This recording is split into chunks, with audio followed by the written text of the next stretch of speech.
study abundant people. This is so important because most people weren't always abundant. Their life was a series of failures, and if you truly study abundant people, they learned from their experiences, they learned from their mistakes, and as you begin to study the personality traits, the qualities, the characteristics, the things that they did in their life, the sacrifices they made that built their character, that built the qualities of success, that built a strong personality, you will learn that their life was their initiation, that they had several things to learn before they could step in to abundance. So then, if a book mysteriously shows up, read it, and read it until you become it. Don't rush through it. Think about the person that you're studying. Think about what they did. Think about how you can apply those same things to yourself and your life. And then the next most important thing is once you start having some of those ideas, take some action every day.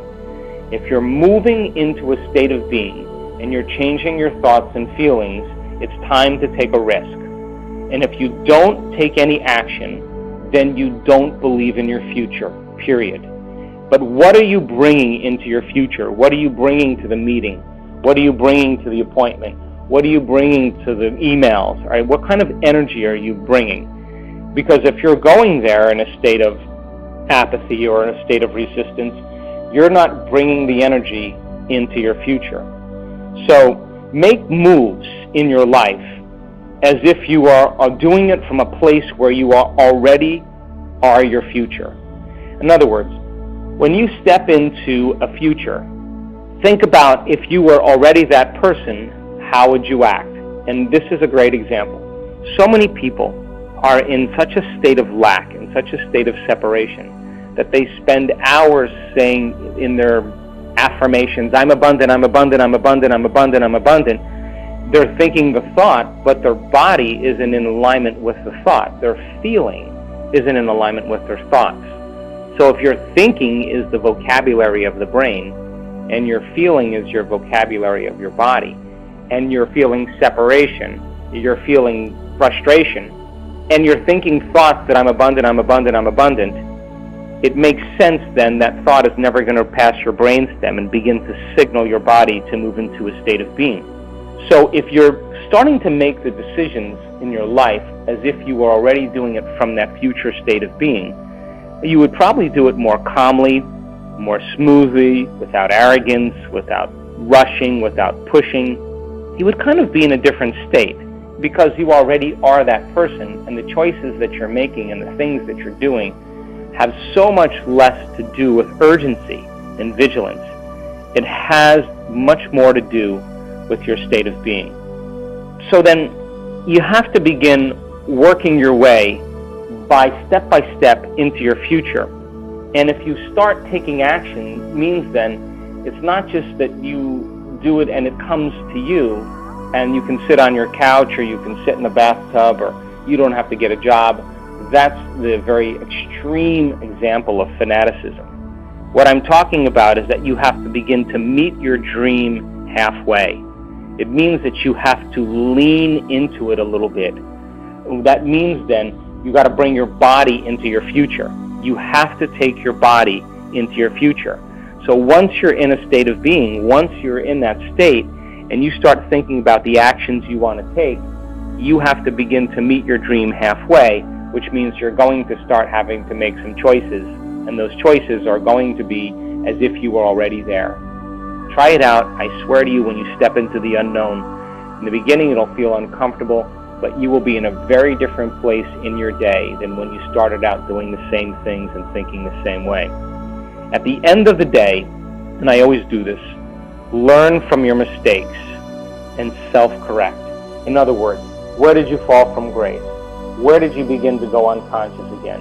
What did you do that was acting like a person that was in lack instead of a different person? If your personality creates your personal reality, and your personality is made up of how you think, how you act, and how you feel, then it's time to know the old self really well. Write down every thought that you think that stands in the way between you and your future.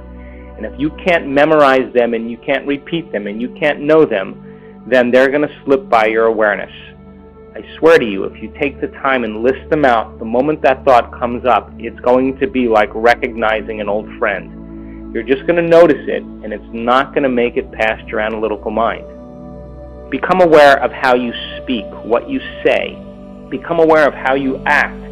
Whatever that action is, whatever you're doing, whether you're complaining or frustrated or angry or lashing out or judging, become aware of those actions.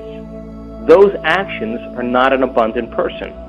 Look at the emotions also. If you're feeling lack, a wealthy person doesn't feel lack. A wealthy person feels pretty relaxed in the present moment. And begin to become so conscious of that 95% of who you are.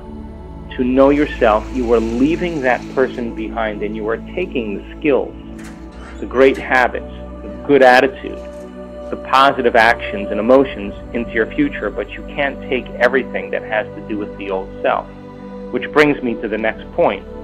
It wouldn't be a bad idea to start writing down the thoughts that a wealthy person does think, a healthy person in their management of money, how they execute.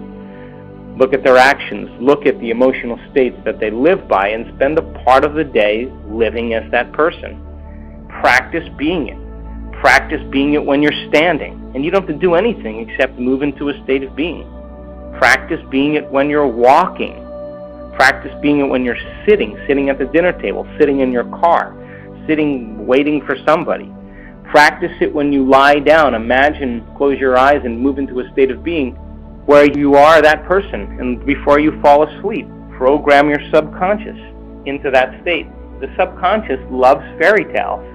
So you might as well tell a great fairy tale when you're laying down. If you know your old self so well, like a friend, I swear to you, you will be able to counsel it. You'll be able to counsel it from the new self. So becoming very conscious of your unconscious states, the more conscious you are of that, the less you are the old self, and the more you're crossing that river. So if you just take the time to write down any thought, any action, or any emotion that keeps you connected to your old self, and you can review them. If someone said, what was the old self that you used to live by? And you could say, I used to think I used to think money never was easy to come by, I used to think that life was really hard, the universe didn't really like me, that I wasn't worthy of receiving, I complained a lot, I blamed everybody else for my life. If you have that kind of level of clarity, it means now you're no longer that person. You are the person on the other side crossing the river that's aware of that person, and you will move further and further away from it. Now, the next point has to do with affluence. And affluence means that you've created enough influence with yourself and enough influence in your life that now you are worthy to receive the feedback from your efforts. You can't wait for this to happen. You can't pray for this to happen. You can't wish for this to happen. You can't hope for this to happen. This is when you let go and you start to give. And whatever you start to give, you will receive. And so when you begin to give as an abundant person, I don't care if it's even just small things, but you have to start the flow by giving and taking action as if you are already abundant. If you have enough influence on yourself and your life, then affluence always comes, and it comes in the form of feedback. And if it's not happening, it's time to give. Give things away that you no longer need. I don't care what it is. Give somebody a bottle of wine. Give them something, your clothes that you no longer wear. Clean a closet and give it away. Just start giving things away to start the movement and the flow in your life. Now, I just was having a conversation with someone earlier today, and he was telling me that he was having difficulty in the creative process. And I said, well, you have one of two choices. You either create from duality or polarity, and duality or polarity means I don't have what I want, and because I don't have what I want to get what I don't have. And what most people do is they try to create from a state of not having. And because when they look to see that it hasn't appeared in their life, then of course they feel more separate from the experience and they try harder. And so many people do this. But if you are creating from a state of abundance, or a state of wholeness, or a state of worthiness, and I like the word worthy, because worthy means you are worthy to receive. You're no longer looking for anything. You're no longer separate from anything. You actually feel like you already have it. And when you get to the point where you feel like you already have it, and you're no longer looking for it, that's the moment the universe realizes that you're out of the way. You begin to draw things to you, and we call that in our work fifth dimensional creation, or fifth dimensional reality. So creating from fifth dimensional reality means you don't have to drag your body to work. You don't have to drag your body somewhere to get some kind of goal realized. In fact, you start noticing things landing in your lap, and when it starts to land in your lap, that is affluence. That means then you're in vibrational match, and the universe begins to show you signs. And that's when it starts to get exciting. Why? Because you start feeling the energy of your creation, and you start to believe in your creation more. The energy from the experience and the emotion that's created raises your vibration. You begin to feel better, and you start to use that energy to create again. And all of a sudden, you move from a state of victimization in your life, all of a sudden into a state of creation. And of course, that's when the magic starts to happen. But you can't do that until you start getting beyond yourself. The next thing is, and I find this so important, is to cue your environment. Put little things on your dashboard, put little notes on your mirror in your bathroom, put little pictures of vacations you went on or cars you want to drive, or I don't care what it is. Whatever your definition of abundance is, art that you would love.